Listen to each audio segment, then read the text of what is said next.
तो मैं आपको फिर से स्वागत करता हूँ यार मेरे और हमारे इस YouTube चैनल में यार। और आज का ये वीडियो बहुत ही शानदार होने वाला है, ये मैं आपको गारंटी देता हूँ। क्यों? आज मैं एक ऐसे मुहावरे के ऊपर हम डिस्कस करने वाले हैं यार, जो जब से हम छोटे थे तब से हम इसे सुनते आ रहे हैं। और ये मुहावरा ये है, एक्चुअली क्या है कि हमने जिस टॉपिक से हमने एक मुहावरा निकाला था, जिस स्टोरी से हमने ये मुहावरा निकाला था, मैं आपको एक अलग मोरल देने वाला हूँ कि उसका एक्चुअल मोरल क्या होना चाहिए। तो ये जो मुहावरा है ये है slow and steady wins the race. Slow and steady wins the race. आपने ये हमेशा सुनते आ रहे होंगे, आप बचपन से लेके बड़े होते तक आप ये सुनते आ रहे हैं। हर सेक्टर में आप ये सुनते आ रहे होंगे कि जो चीज़ अगर तुम्हारा नहीं हो रहा है तो कोई बात नहीं, तुम ध्यान दो, धीरे धीरे चलो। Slow and steady wins the race. धीरे धीरे चलने से आप निश्चय आप सक्सेस पा सकते हैं। पर मैं आपको एक चीज़ बताना चाहता हूँ, ये जो मोरल जिस स्टोरी से आया था, ये जो स्टोरी बेस्ड था, ये एक टॉर्टोइस और एक खरगोश के ऊपर ये स्टोरी बेस्ड रखा गया था। और ये स्टोरी लाइन था वो ये था, खरगोश और टॉर्टोइस रेस में लगे होते हैं। पर एक्चुअली क्या है, खरगोश बहुत तेज़ होता है तो वो क्या करता है, बहुत ही मीलों आगे चला जाता है और वो एक देखता है पीछे कि टॉर्टोइस अब तक नहीं आया। तो वो क्या सोचता है कि मैं अभी थोड़ा नैप ले लेता हूँ, थोड़ा सो जाता हूँ, जब तक उठूँगा तब तक टॉर्टोइस पास होगा, फिर मैं भाग के रेस को जीत लूँगा। पर खरगोश सो जाता है। वो जब रेस ख़त्म होता है, जब टॉर्टोइस फिनिश लाइन तक पहुँच गया होता है, जीत चुका होता है, तभी जाके खरगोश का नींद टूटता है और वो देखता है कि जो कछुआ है वो रेस को जीत चुका है। पर कौन सा वो नालायक है, पता नहीं किसने इस स्टोरी का ये मोरल निकाल दिया कि slow and steady wins the race. Actually मैं आपको एक बोलना चाहता हूँ, मेरे लिए ये मोरल कुछ और ही है कि इसका मोरल ये होना चाहिए, during the race don't slip. अगर आप एक चीज़ के लिए लगे हुए हो तो कभी सोइए मत। पर किस इंसान ने इसका गलत मोरल निकाल दिया और ये कह दिया कि slow and steady wins the race. मुझे एक बात बताइए, क्यों हम स्लो चलें? भाई देखो, 70 साल का टोटल ज़िंदगी है, ठीक है।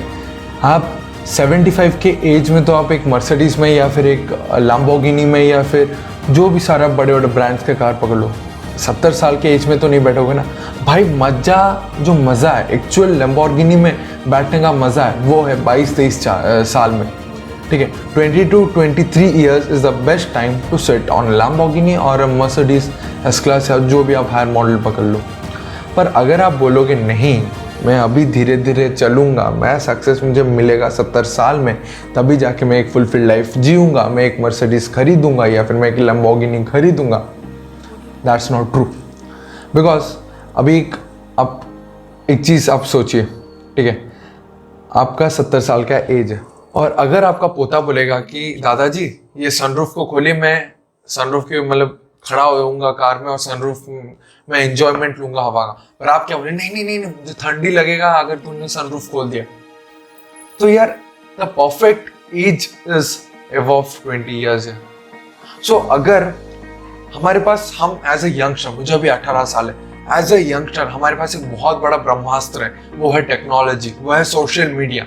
यार एक चीज समझ लो, जिसने इस सोशल मीडिया जैसा बड़ा और इतना बड़ा धमाका करने वाला टूल को जिसने यूज नहीं किया, कल वो हारने वाला है। आप ये लिख के ले लो आज मेरे से, अगर कोई एक आदमी उसी सोशल मीडिया या फिर टेक्नोलॉजी को यूज नहीं करता है, वो हारने वाला है। क्यों? क्योंकि जो चीज 20 साल लगता था, अभी टेक्नोलॉजी के माध्यम से वो सिर्फ 2 साल में हो सकता है। अगर कोई एक आदमी 20 ईयर्स में उसका पर मंथ का इनकम 40 लाख हो सकता है, अब 2 साल में पर मंथ का इनकम आप 20 लाख या फिर 20 to 40 लाख कर सकते हैं। क्यों? Because of social media, because of technology. अगर आप मुझे बोलने लगो कि यार नहीं, हम स्लोली जाएंगे, पता है जो आदमी बोलता है कि हम स्लो जाएंगे वो इनडायरेक्टली एक आलसी है। और ये जो मोरल निकाला था ना, slow and steady wins the race, ये एक आलसी नहीं निकाला होगा। क्यों? क्योंकि वो अपने को एक कंफर्ट जोन में रख देते हैं। देखो, आपके पास एक सिंपल फंडा है, आज अनकंफर्टेबल हो जाओ, कल कंफर्टेबल रहोगे, या फिर आज अपनी लाइफ को स्लो एंड स्टडी में रख के कंफर्टेबल जोन में रहो और कल आप अनकंफर्टेबल जोन में रह जाओगे। या चॉइस इज योर्स। मैं और एक एग्जांपल आपको लेके समझाता हूँ। एक लायन, ठीक है, सर्कस के लाइन में और जंगल के लाइन में हेल एंड हेवन का डिफरेंस है। क्यों यार? एक आदमी जब तक जो बोलते हैं ना स्लो एंड स्टडी, एक आदमी अगर एक जैसे लाइन का एग्जांपल मैं पकड़ता हूँ, सर्कस में क्या होता है, लाइन एक आराम से एक जगह में बैठा होता है, एक पिंजड़े में बैठा होता है, उसके दिन के 3 टाइम का खाना उसे आराम से यूं मिल जाता है और उसे उसका सब कुछ फैसिलिटीज उसे ऑन द स्पॉट मिल जाता है और वो एक आदमी के इशारे से नचवा जाए, मतलब वो एक आदमी के इशारे से नाचता है।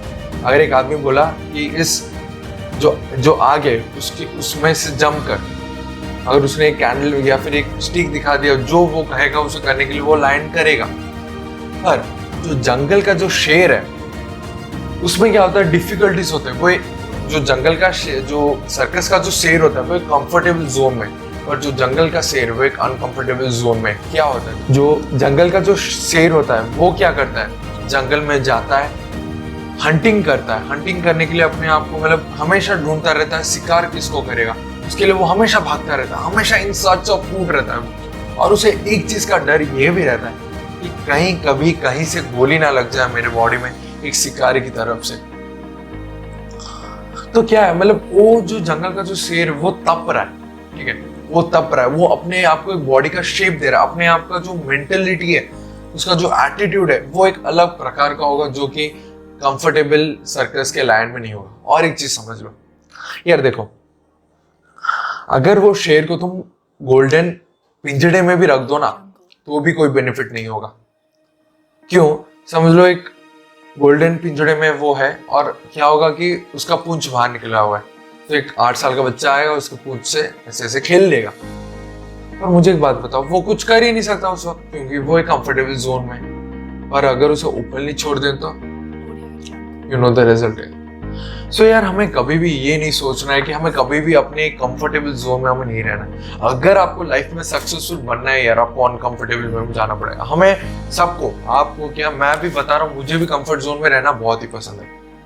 शायद हो सकता है मैं भी पहले इसी कंफर्ट जोन में था, पर अभी मैं धीरे धीरे उस कंफर्ट जोन से अनकंफर्टेबल जोन में आ रहा हूँ। आज अगर मैं वीडियो बना रहा हूँ यार, एक वीडियो बनाने के लिए शायद आपको 7 मिनट का वीडियो मिल रहा है, पर इसके पीछे 1 घंटे का मेहनत है, 1-2 घंटे का मेहनत है। 1-2 घंटा क्या, मैं वीडियो बनाऊंगा उसमें 1 घंटा लगता है, फिर उसको एडिटिंग करूंगा उसमें 1 से 1.5 घंटा लगता है यार। 3 घंटा मिनिमम मुझे लगता है एक वीडियो बनाने के लिए। और 3 घंटे का जो मेरा हार्डवर्क है उसका बेनिफिट क्या मिलता है मुझे, 7 मिनट्स का। और आज अगर मैं वीडियो बना रहा हूँ अनकंफर्टेबल वे में जा रहा हूँ और मेरे आज सब्सक्राइबर्स बहुत कम है, पर आई नो अगर मैं इस चीज में कंसिस्टेंट रह गया या फिर जिस बिजनेस को मैं आज कर रहा हूँ उस बिजनेस में अगर मैं कंसिस्टेंट रह गया, अगर मैं कंफर्टेबल जोन से हट के अनकंफर्टेबल जोन में आ गया, देन मेरे लिए सक्सेस है।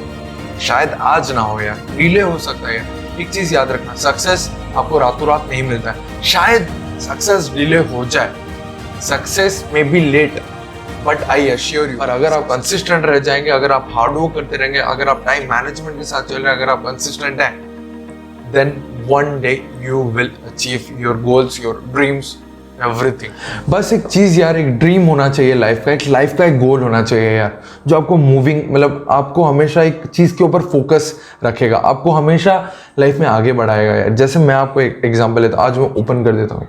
मेरा आज कल से मैंने ये ड्रीम लिया है, मैंने गोल सेट कर दिया अपने लाइफ का कि बाय 2026 आज से लेके 5 साल के बाद मैं लैम्बोर्गिनी उरुस खरीदने वाला हूँ, जिसका अप्रॉक्सीमेटली कॉस्ट 3.97 करोड़ आएगा यार, ठीक है। शायद हो सकता है मैं लैम्बोर्गिनी उरुस ना खरीदूँ, पर मेरा गोल है कि मैं लैम्बोर्गिनी उरुस खरीदूंगा, ठीक है।